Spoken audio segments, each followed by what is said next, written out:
வணக்கம். இன்றைக்கி நம்ம தோட்டத்திலே இருக்கிற வாழைப்பூவில் வாழைப்பூ ஊறுகாய் செய்ய போகிறோம். ஃப்ரெஷ்ஷாக இருக்கும், வாங்க பார்க்கலாம். இந்த வாழைப்பூவில் தான் நம்ம வாழைப்பூ ஊறுகாய் செய்ய போகிறோம். ஃபஸ்ட்டு நான் அதை பறிச்சிக்கிறேன்.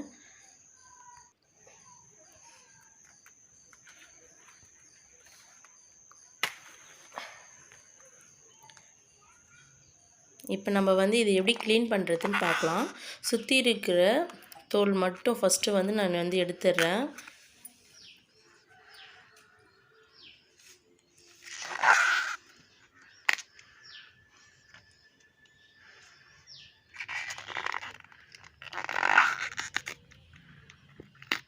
பாருங்கள், சுற்றி இருக்கிறது மட்டும் நம்ம எடுத்தாச்சு. இப்போ நம்ம இந்த பூ சுற்றி எடுத்தோம் இல்லையா, தோல் எடுத்தோம் இல்லையா, அந்த பூவை மட்டும் இப்போ நம்ம எடுத்து வச்சுட்டு மீதி ஃபுல்லாகவே நம்ம அப்படியே அரிஞ்சிக்கலாம். ஏன்னா நம்ம எல்லாமே உடம்புக்கு ரொம்ப நல்லது தான். எதுவுமே நம்ம வேஸ்ட் பண்ண தேவையில்லை ஊறுகாய் செய்கிறதால. வாழைப்பூ நம்மளுக்கு ரொம்ப உடம்புக்கு நல்லது, நம்மளுடைய ரத்தத்தை சுத்தப்படுத்தும்.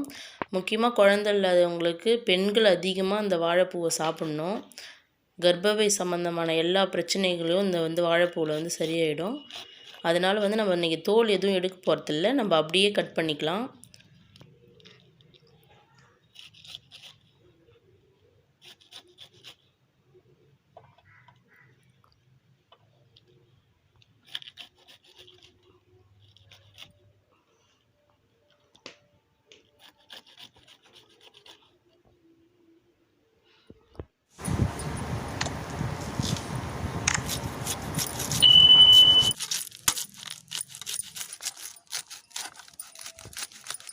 இது மாதிரி நம்ம எல்லாத்தையுமே கட் பண்ணி எடுத்தாச்சு. இப்போ நம்ம எப்போயுமே வாழைப்பூ கட் பண்ண உடனே கலர் மாறும் இல்லையா, கருப்பு கலரில்.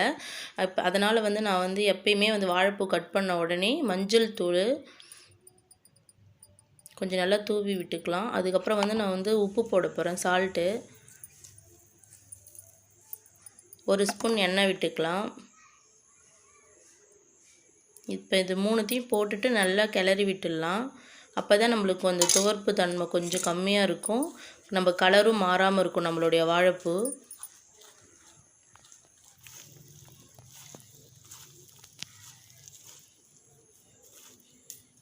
பாருங்கள், இந்த மாதிரி ரெடி பண்ணியாச்சு.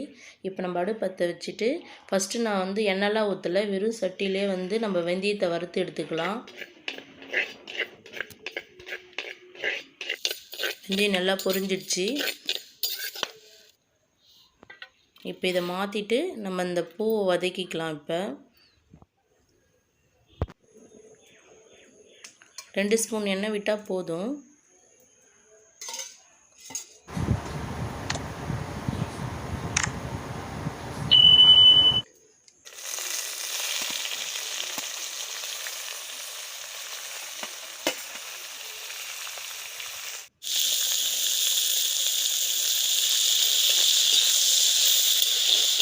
நம்ம வாழைப்பூ எவ்வளோ நேரம் வதக்கணும்னா, வாழைப்பூவில் கொஞ்சம் லைட்டாக தண்ணி மாதிரி நம்ம வதக்கும் போதே நம்மளுக்கு தெரியும், கசியும். அந்த ஸ்டேஜ் வந்தவுடனே நம்ம வதக்கினது எடுத்துடலாம். போதும். இப்போ நம்மளுக்கு ரொம்ப நேரம் வதக்க தேவையில்லை, ஏன்னா நம்ம அரைச்சிட்டு மறுபடியும் ஊறுகாய்க்கு வதக்க தான் போகிறோம். அதனால் கொஞ்சம் லைட்டாக எடுத்துட்டோம்னா கொஞ்சம் அந்த துவர்ப்பு தன்மை கம்மியாக இருக்கும். அதனால தான் அது மாதிரி நம்ம வதக்கிக்கிறோம். பாருங்கள், இது நல்லா ஆறட்டும். இன்னும் 1 ஸ்பூன் எண்ணெய் விட்டு நான் வரமிளகா காரத்துக்கு கொஞ்சம் 7 மிளகா போட்டிருக்கேன்.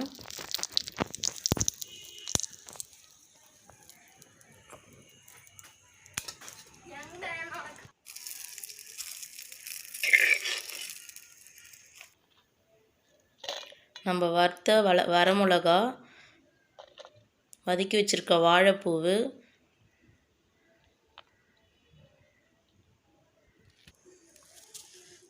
எலுமிச்சை சைஸ் அளவுக்கு புளி நான் ஊற வச்சு வச்சுருக்கேன்.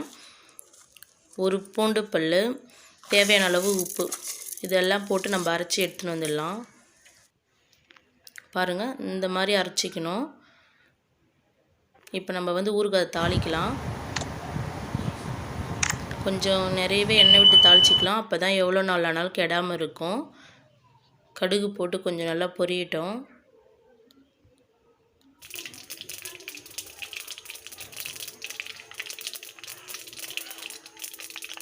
நம்ம வாழைப்பூவை வேறு மாதிரி செஞ்சு சாப்பிட்றத விட இது மாதிரி நம்ம செஞ்சு சாப்பிட்டோம்னா நம்ம டெய்லியும் யூஸ் பண்ணுறோம் இல்லையா, சாம்பார் சாதத்தோட இல்லை இட்லி தோசை எது கொண்டாலும் தொட்டிக்கலாம், உடம்புக்கு ரொம்ப நல்லது. இப்போ நம்ம இந்த அரைச்சி விட்டது எல்லாத்தையும் நம்ம சேர்த்து வதக்கி விடுவோம்.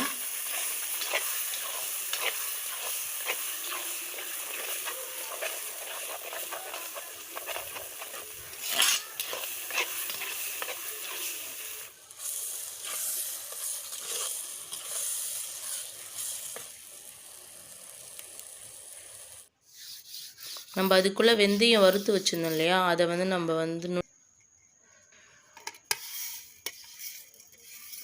நல்லா பவுட்ராக்கிக்கலாம்.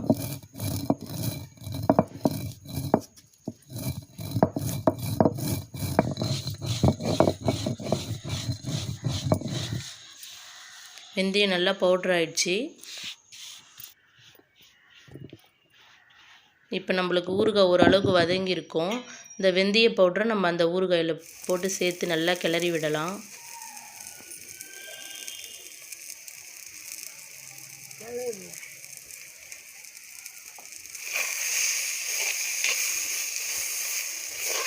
கிளறி விட்டுட்டு கொஞ்சம் நல்லா எண்ணெய் பிரிஞ்சு வர அளவுக்கு நல்லா கிளறி விட்டுடலாம்.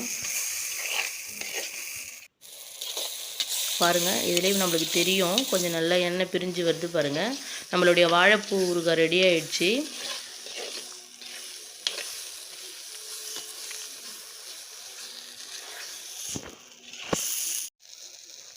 இப்போ நல்லா ஆற வச்சுட்டு நம்ம ஒரு பவுலில் நல்லா சேவ் பண்ணி வச்சிட்டோம்னா நம்மளுக்கு ரொம்ப யூஸ்ஃபுல்லாக இருக்கும். இது 5-6 மாதம் ஆனாலும் ரொம்ப கெடவே கெடாது. நம்மளுடைய வாழைப்பூ ஊறுகாய் ரெடி ஆயிடுச்சு. தேங்க்ஸ் ஃபார் வாட்சிங்.